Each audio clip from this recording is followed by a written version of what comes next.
Hello दोस्तों, welcome back. ओम नमः शिवाय। तो आज मैं आप लोगों से बात करूंगा प्लैनेट ट्वेल्थ फ्रॉम इटसेल्फ। अब प्लैनेट ट्वेल्थ फ्रॉम इटसेल्फ का मतलब हुआ कि देखिए, आपका कोई फर्स्ट हाउस में प्लैनेट है, वो जाके आपके 12वें घर में बैठ गया तो उसको प्लैनेट ट्वेल्थ फ्रॉम इटसेल्फ बोलते हैं। और काफ़ी लोग मुझे पूछते हैं कि अगर बेसिकली ऐसे कि कौन सा प्लेसमेंट अच्छा नहीं होता, तो मैं यूजुअली यही कहता हूँ कि प्लैनेट ट्वेल्थ फ्रॉम इटसेल्फ अच्छा नहीं होता करके। उसके देखिए बहुत सारे आपको क्या कहते हैं कि नेगेटिव्स भी मिल जाएंगे, बट कुछ पॉजिटिव्स भी मिल जाते हैं, या उसे आप पॉजिटिव कर भी सकते हो जब आप उस प्लैनेट के प्लेसमेंट को समझोगे और उस पर आपको काम करना पड़ेगा, तब आप इस चीज़ को समझ जाओगे। तो देखिए, प्लैनेट ट्वेल्थ फ्रॉम इटसेल्फ में क्या होता है, उसका एक सिंपल लॉजिक यही होता है कि उसके ऊपर आपको रेपिटेटिव काम करना पड़ेगा, या तो आपको उस चीज़ को एक तरीके से त्याग ही दो। उसका देखिए बेस्ट एग्जांपल क्या है कि जैसे कि फर्स्ट हाउस का लॉर्ड अगर 12वें घर में चला जाता है, तो हम कहते हैं कि ये पर्सन का आज नहीं तो कल वो जो सराउंडिंग्स में पैदा हुआ है, या तो फिर वो जिस तरीके से जहाँ पे भी है, उसका धर्म कह लीजिए, उसका आप कह लीजिए कि उसका एक तरीके से जो बचपन उसका जो बीता है, जब वो शायद उस चीज़ को कभी ना कभी त्यागने के उसके बहुत ज़्यादा चांसेस बनते हैं। इसीलिए काफ़ी टाइम पे आप देखोगे जब फर्स्ट हाउस का लॉर्ड आपके 12th हाउस में चला जाता है, तो आपको देखने मिलता है कि वो पर्सन जो है फॉरेन कंट्री चला जाता है, या फिर अपने घर से एक टाइम के बाद वो बहुत दूर चला जाता है रहने के लिए। बहुत दूर वो चला जाता है। फॉर एन एग्जांपल, आपके दिल्ली के पर्सन हो, आप मुंबई आ गए और यहीं पे बस गए, या ऑब्वियसली फॉरेन कंट्री चले गए, तो वहीं वहीं आप रहने चले गए। तो इसमें क्या होता है कि दो चीज़ें हो जाती है कि सेक्रीफाइसिंग अपना खुद का एक घर, और फिर आपने दूसरी जगह पे जो कि एक अच्छा आशियाना बना लिया। बट इसमें ये एक फेवर कर जाता है काफ़ी टाइम पे। बट बहुत लोग जो होम सिक होते हैं, उनको शायद ज़बरदस्ती एक बार जाना भी पड़ जाता है, तो उनको बहुत ज़्यादा प्रॉब्लम हो जाती है। तो ये वाला जो प्लेसमेंट है काफ़ी टाइम पे बेटर, और आप कह सकते हो कि एक तरीके से अच्छा रिजल्ट देता हुआ दिखाई देता है। फॉर एग्जाम्पल देखिए, जैसे कि किसी का 8th हाउस का लॉर्ड जब 7th हाउस में आता है, तो इसमें कहा जाता है काफ़ी टाइम पे कि पर्सन को या तो मैरिज पे कंप्लीटली फिर से रिवर्क करो, या तो फिर ये दो मैरिजेस के चांस बनाता है करके। तो ये चीज़ें आपको देखने मिलेगी जब प्लैनेट ट्वेल्थ फ्रॉम इटसेल्फ हो जाता है। ओवरऑल 7th हाउस की कंडीशन अगर ख़राब भी रहेगी, तो आपको रीमैरिज के बहुत बड़ा चांस देखने मिलेगा। अब अगर जैसे देखिए फॉर एन एग्जांपल, किसी का सेकंड हाउस का लॉर्ड फर्स्ट हाउस में, सेकंड हाउस का लॉर्ड फर्स्ट हाउस में, तो आपको ये देखने मिलेगा यहाँ पे काफ़ी टाइम पे कि आप कभी भी जल्दी से धन नहीं जुटा पाओगे। और धन अगर आपने जुटा भी लिया, तो वो किसी मेजर आपके ऊपर ऐसा खर्चा आ जाएगा जो आपके खुद के ऊपर होगा, जिससे वो धन फिर से पूरा चला जाएगा। यानी कि आपने पैसे अच्छे बना लिए, आपने सेविंग भी कर लिया, बट आप कुछ ऐसे बीमार हो गए जहाँ पे आपका पूरा मनी एक बोलते हैं ना कि वन शॉट में ख़त्म हो गया। ऐसे चीज़ें होने के चांसेस बनते हैं। या तो फिर आप हमेशा कमाते तो रहोगे, बट हमेशा वो जो पैसा है ना, आपके सेविंग्स में नहीं रहेगा, वो किसी ना किसी चीज़ पे लगा हुआ ही रहेगा। आप 4-4 ईएमआई भर रहे होंगे, 5-5 ईएमआई भर रहे होंगे, ऐसे कंडीशंस पैदा होने लग जाते हैं। 7th हाउस का लॉर्ड, अब ये कंडीशन कैसे पैदा होता है? सपोज आप कह लीजिए कि आपका सेकंड हाउस का जो लॉर्ड है, वो एक बैठ गया है आपके फॉर एन एग्जांपल शुक्र है तुला राशि का, वो जाके बैठ गया है एक तो आपके छठे घर में और आपके पहले घर में। तो यहाँ पे आपको ये देखने ही मिलेगा कि पर्सन ईएमआई से घिरा हुआ है काफ़ी टाइम पे। सेविंग्स कुछ नहीं हो पा रहा है, पैसे तो कमा रहा है, बट वो हम हर जगह पे लगा हुआ है। अगर 9th हाउस का लॉर्ड 8th हाउस में है, तो मोस्ट ऑफ द टाइम आप ये देखोगे कि आप अपने धर्म से दूर जा रहे हो। आप जब 8th हाउस का सॉरी 9th हाउस का लॉर्ड जब आपके 8th हाउस में जाता है, तो मोस्ट ऑफ द टाइम आप क्या देखोगे कि जब आप 20s में आते हो ना, आपके लिए आपका एक बहुत स्ट्रॉन्ग विजन हो जाता है आपके धर्म के खिलाफ, या आप दूसरे धर्म को एक्सप्लोर करने लगते हो। हिंदुज़्म में या हिंदू पर्सन जो होता है, वो यूजुअली देखिए जब 20s में जाता है ना, तो एथिस्ट की तरह बिहेव करने लगता है। वो एकदम हम बोलते हैं ना हार्डकोर रिलीजियस पर्सन नहीं होता है, वो देखता है कि अच्छा ये चीज़ भी है दुनिया में, ये चीज़ भी है दुनिया में, अच्छा ऐसा भी होता है दुनिया में, ये रिलीजन के बारे में ऐसा है करके। फिर हम एक कम बैक करते हैं मिड थर्टीज़ लेट थर्टीज़ में अपने रिलीजन की ओर। बट जब ऐसा प्लेसमेंट हो जाता है 8th हाउस का लॉर्ड 9th हाउस में, तो काफ़ी अट्रैक्ट करता है दूसरा रिलीजन, और आपका सैजिटेरियस साइड स्ट्रांग नहीं है तो आपके हमेशा कन्वर्ट होने के चांसेस बन जाते हैं। अगर आपका और चीज़ें मजबूत नहीं है तो आपका दूसरे धर्म धर्म की ओर एक झुकाव बढ़ जाता है। अगर आपके फादर का, यहाँ पे सबसे बड़ी चीज़ क्या होती है कि फादर शायद नॉलेज नहीं दे पाएगा आपको, या फादर से रिलेटेड जो चीज़ें हैं ना वो आपके अंदर नहीं आ पाएगी।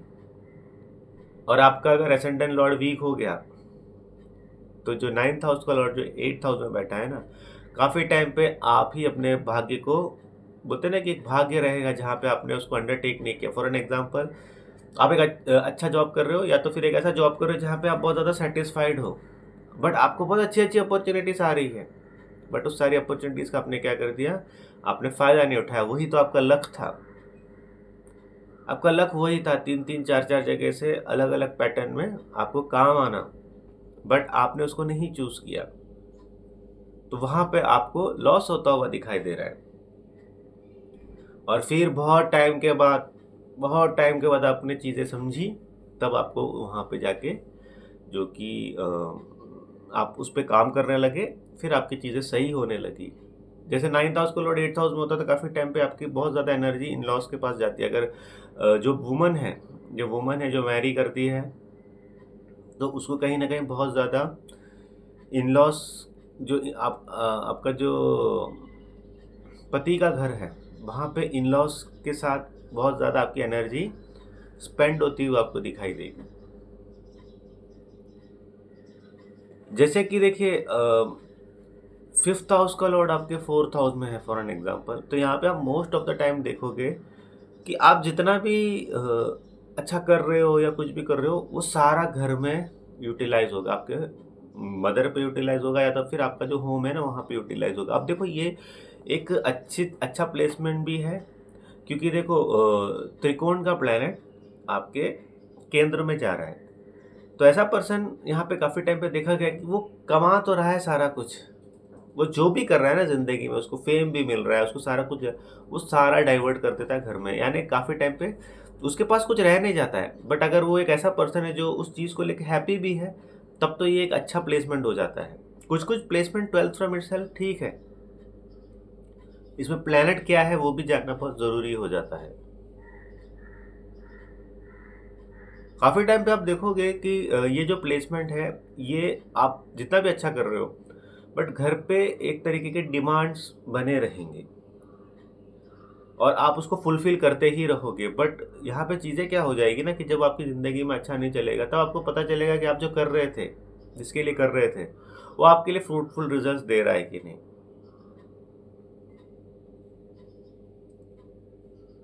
केंद्र से त्रिकोण का जो एक्सचेंज है वो अच्छा है।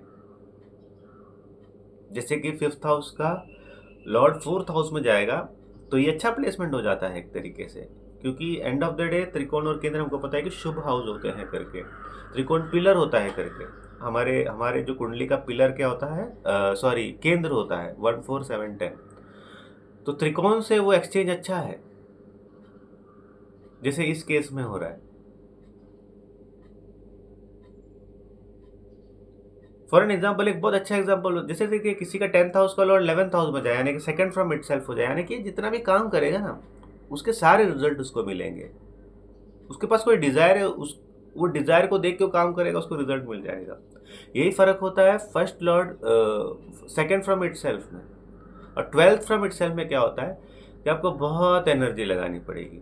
For an example 12th house का लॉर्ड 11th हाउस में आ गया है, तो डिज़ायर्स जो भी हो ना, जो भी डिज़ायर्स हो, उस पर रेपिटेटिवली काम करना पड़ेगा, रेपिटेटिवली काम करना पड़ेगा, दिल टूटेगा बार बार करके, एकदम आप उसके एकदम पास आके आपसे निकल जाएगा, ऐसे पोजीशनिंग आएगा। आपने पैसे जमा किए गाड़ी लेने के लिए, सब कुछ हो गया एकदम, बस अभी जाके बुक करना है। घर पे मदर का पैर फिसल गया, उनको हॉस्पिटल में ले जाना पड़ा और जो गाड़ी के लिए पैसे जमा किए थे वहाँ चले गए सारे। तो ऐसी चीज़ें होती है जब 12th हाउस का लॉर्ड 11th हाउस में जाता है।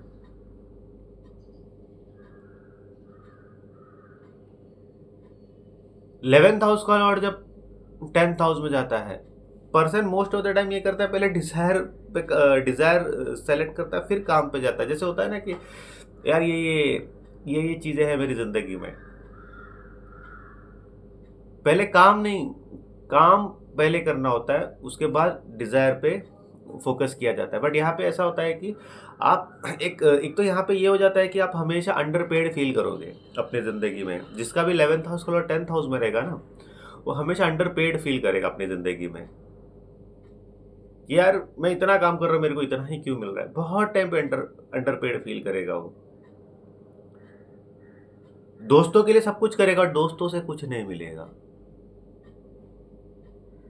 दोस्तों के लिए बहुत सारी चीज़ें ऐसी होगी कि दोस्त ने फ़ोन किया, अरे यार कहाँ पर है तू, आ जा। आप गए, you are always available but no one is available for you. ये वाला सिचुएशन क्रिएट हो जाता है। हम क्यों बोलते हैं कि 11th हाउस का लॉर्ड, सॉरी 7th हाउस का लॉर्ड 6th हाउस में जाता है तो डिवोर्स शो करता है, क्योंकि वो 12th फ्रॉम इटसेल्फ होता है। जब सेपरेशन या डिवोर्स देखना होता है तो पहला स्टेज कौन सा देखते हो कि 7th हाउस का लॉर्ड 6th हाउस में है कि नहीं। जैसे मैं जब मैरिज कंसल्टेशन करता हूँ या जहाँ पे क्लाइंट आते हैं, पूछते हैं कि सेपरेशन का चांस है क्या, मैरिज टूटने का चांस है क्या, तो उसमें पहला पैरामीटर ये होता है, मुझे कम से कम 4 से 5 प्लेसमेंट चाहिए जो कंफर्म करे कि भाई मैरिज नहीं होगी, मैरिज टूट जाएगी, मैरिज में सेपरेशन होगा। दो जो पोजीशंस होते हैं मैरिज में, वो कहीं ना कहीं बोलता है हाँ, अगर ट्रांजिट हो गए ना, गलत ट्रांजिट हो गया 7th हाउस में, 7th हाउस हैम्पर हो रहा है ट्रांजिट में, महादशा में थोड़े इश्यूज है, तब मैं बोलूँगा हाँ आपका सेपरेशन हो ही जाएगा। 3 अगर पॉइंट्स मिल रहे हैं और जो प्लेसमेंट है, तब बोलूँगा हाँ होगा ही। 4th में तो कंफर्म है। बट जो पहला स्टेज होता है ना, यही होता है क्या 7th हाउस का लॉर्ड आपके 6th हाउस में जा रहा है, 12th फ्रॉम इटसेल्फ। पहली कंडीशन होती है जहाँ पे आपको लॉस देखने मिलेगा थ्रू मैरिज। अब ठीक है कि ये कंडीशन मैच नहीं हो रही, बाकी कंडीशन मैच हो रही है। इसका मतलब क्या है कि आप मैरिज में आप सेपरेशन भी आपको हो सकता है, बट आपके लॉसेस होने के चांसेस भी कम है। यूजुअली आप देखोगे कि जिसका भी 7th हाउस और 6th हाउस में जाता है, जिसका डिवोर्स हुआ रहेगा ना, खास करके मैन में, उन्होंने एलिमनी में पैसे दिए होंगे या कुछ ना कुछ उनको फाइनेंशियल लॉस हुआ ही होगा। खास करके अगर वीनस, जुपिटर ऐसे प्लैनेट्स वहाँ पे 7th का लॉर्ड 6th हाउस में जाके बैठ के आप देखोगे। तो इस तरीके से प्लैनेट 12th फ्रॉम इटसेल्फ जब हो जाता है ना, तो काफ़ी टाइम पे वो काफ़ी डैमेजिंग होता है। हम इस पर बहुत कम ध्यान देते हैं। 12th फ्रॉम इटसेल्फ में उस प्लैनेट से रिलेटेड चीज़ें आपको बहुत ज़्यादा हार्डवर्क और बहुत एज के बाद मिलती है काफ़ी टाइम पे। तो काफ़ी टाइम पे आप सोचते हो ना यार मेरा प्लैनेटरी पोजीशन तो ठीक लग रहा है, बट क्यों नहीं आ रहा। आप देखो कि 12th फ्रॉम इटसेल्फ है कि नहीं वो। तो ये मैंने एक ऐसे ब्रीफ में बताया, सारे हाउसेस को मैंने यहाँ पे कवर नहीं किया हुआ है, क्योंकि देखिए इसमें क्या होता है कि ओवरऑल प्लेनेटरी प्लेसमेंट्स और उस पर काफ़ी ज़्यादा डायनामिक्स चेंज भी होते हैं। तो होपफुली ये आपको वीडियो अच्छा लगा होगा। अच्छा लगा तो ज़रूर लाइक कीजिए, और कंसल्ट करना है तो व्हाट्सअप नंबर मैंने दिया, वहाँ जाके आप मुझसे कंसल्टेशन के प्रोसीजर पूछ सकते हैं। तो अगले वीडियो तक मुझे इजाज़त दीजिए, बाय।